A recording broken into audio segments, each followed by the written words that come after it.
Barcelona win yet again, 6 for 6, like Central C song, and then well, 6 for 6 as in 3 points plus 3 points is 6 points. You know how to do math. Anyway, 2-0 against Athletic Club, 5-0 against Elche. So it's been a really good start, but today's game wasn't as good as the previous game because Yamal is not playing great. The first game against Elche, he was very bad. This game today, he was very bad as well, but there were some positives. He had a really nice nutmeg.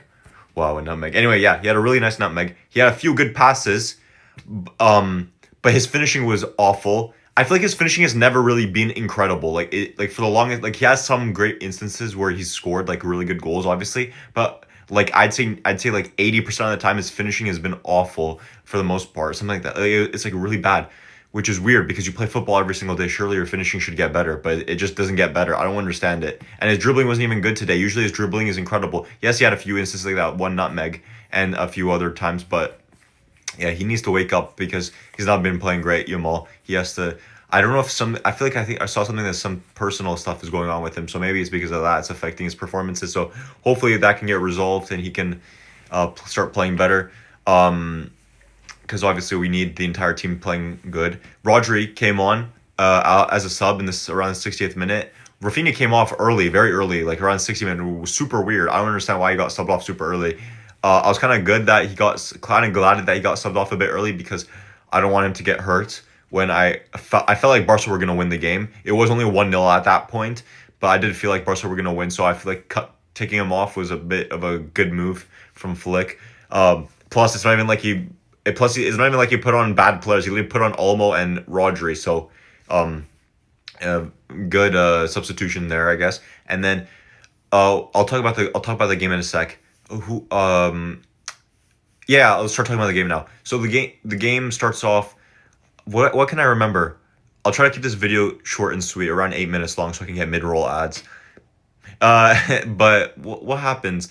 So the game starts off with, I'm trying to remember.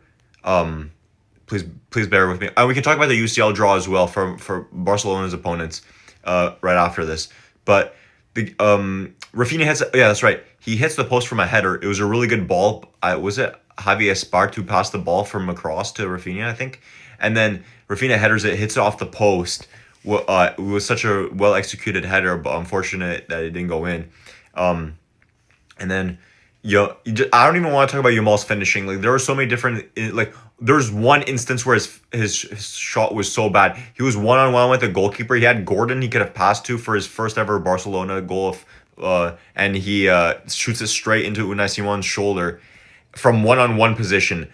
And imagine Barcelona, like, God forbid, lost or drew that game.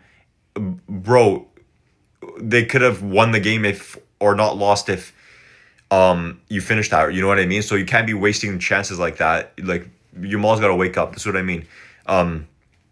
So Yamal also hit the crossbar, but it was like a deflected shot.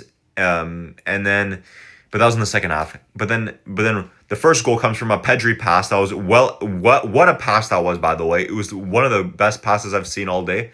Yamal did a few good passes today, like I said, but that Pedri pass was the best pass of the game.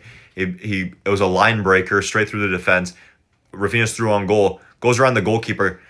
Unai Simon touches it with his hand, which means it got cancelled out as a Pedri assist, if I'm not mistaken. And then Raphinha takes it around the goalkeeper, and then he finishes it, and it's 1-0. And then it stays 1-0 for the longest time. It's not until late in the second half when Fermin Lopez gets a tap in. I mean, very good from him to be there for the tap in. Like he was like ready to get on the end of that and finish it off, which was good because he was like running straight at the keeper, which was good. So, pardon me. Oh yeah, you know what sucked? This game was scheduled at the same time as the GTA 6 launch or the GTA 6 trailer on Netflix, and I was excited for both. I wanted to see the Barca game. I wanted to see the GTA trailer. But of course, it's scheduled at the exact same time. So I had to wait to watch the GTA trailer until after the Barca game, of course, because we have to put Barca first. Ahead of GTA, obviously. Even though I want to play GTA really bad. But anyway, my thoughts on the GTA trailer, you ask. Oh, well, it was really good, but what was I gonna say? It doesn't matter. It was a really good trailer. Barca win 2-0 because Fermin Lopez finished up that chance. Barca should have had way more goals. The defense was not the best. Like, obviously that's 2 clean sheets in a row, but like there were some sloppy instances where like a better team would have capitalized on those opportunities. You know what I mean? So they have to like wake up, especially Gerard Martin. There was one instance where, oh yeah, there was a penalty not given. So hang on, in I think it was in the first half or something. I can't remember what happened, but Gerard Martin missed kicked the ball. I don't understand how you do that at this level of football. He missed kicked the ball under zero pressure, and then I think it was Iñaki Williams is through on goal, and I think it was Javier Espart fouled him by accident because he was like running behind him and their legs got tangled up, so he tripped him, but it wasn't last man, so it was just a yellow card, thankfully. Um, so yeah, it was given as a foul and a yellow card. Then in the second half, Gordon gets tripped up, arguably even worse than what Javier Espart did, right? And the referee didn't even check VAR, and he didn't give a penalty, of course. So, yeah, imagine Barcelona drew the game because this referee couldn't give a penalty for Barcelona, which should have been a penalty. So, and Raphinha was on the pitch at the time, so he could have taken the penalty and could have got himself a second goal, which would have put him as the top goal scorer in La Liga. But right now, it's Fermin Lopez, Raphinha, and Mbappe all tied with 3, and I think Mariano Diaz, I think his name is. I think he's an ex-Real Madrid player, unless I'm mistaking him for someone else. So I think they're all on 3 goals together. So, right? I think they're all on 3 goals. Or no, maybe Mariano Diaz is on 2 goals. I think he's on 2 goals. But yeah. So now Raphinha is contending for the Golden Boot as a makeshift striker, and it's working really well so far. So maybe we don't need Julian Alvarez after all. And what I like is Unai Simon made an incredible save. Yamal played a good ball over to Adeyemi, who's through right in front of Unai Simon, and Unai Simon saves it midair. What a save that was! Unai Simon also made a brilliant save on Yamal in the first half as well. I'm not even talking about the one where Yamal was 1-on-1 with him. That was a good save as well, even though he kind of shot it straight at him. But there was another chance as well where Adeyemi shot it right at Unai Simon as well, or like Unai Simon made a good save after Yamal played a good ball to Adeyemi. So Adeyemi should have had 1 goal, and Yamal should have had an assist. And Unai Simon did fairly well as well, especially after all the slander he got for winning the Golden Glove in the World Cup when it should have been Emi Martinez, which I still agree should have been Emi Martinez, but at least today Unai Simon was able to prove that he's not a fraud per se, even though he did concede 2 goals. To be fair, I think was the second goal his fault. I can't remember if it was. I think it was a defender mistake. And poor Laporte, he got 2 in. He got stepped on twice, if I'm not mistaken, and they were like accidental as well. So yeah, and so like I don't think Barcelona got punished for it. So yeah, so 2-0, 6 points. Barcelona draw. That's right.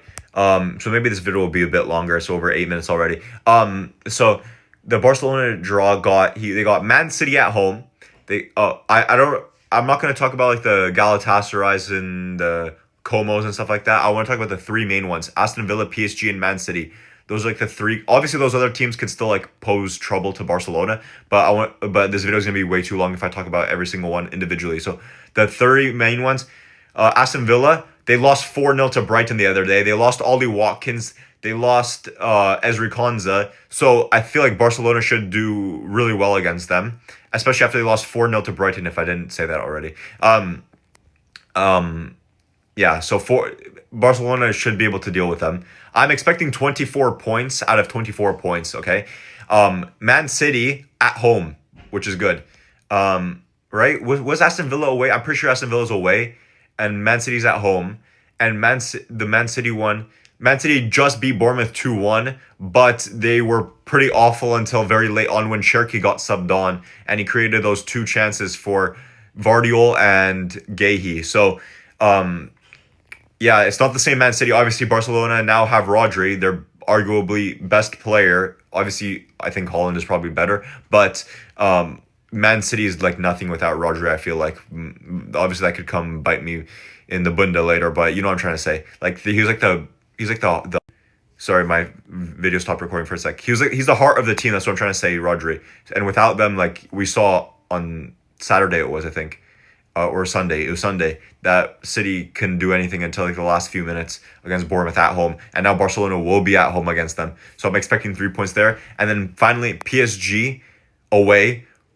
Last time Barcelona played PSG away, Raphinha scored 2 goals, and what the second goal was insane. Pedri played that overhead ball. Raphinha left foot volley, bottom left corner against Donnarumma as well. Donnarumma, one of the best goalkeepers in the world as well. So, and the first goal was with his right foot. Good goal as well.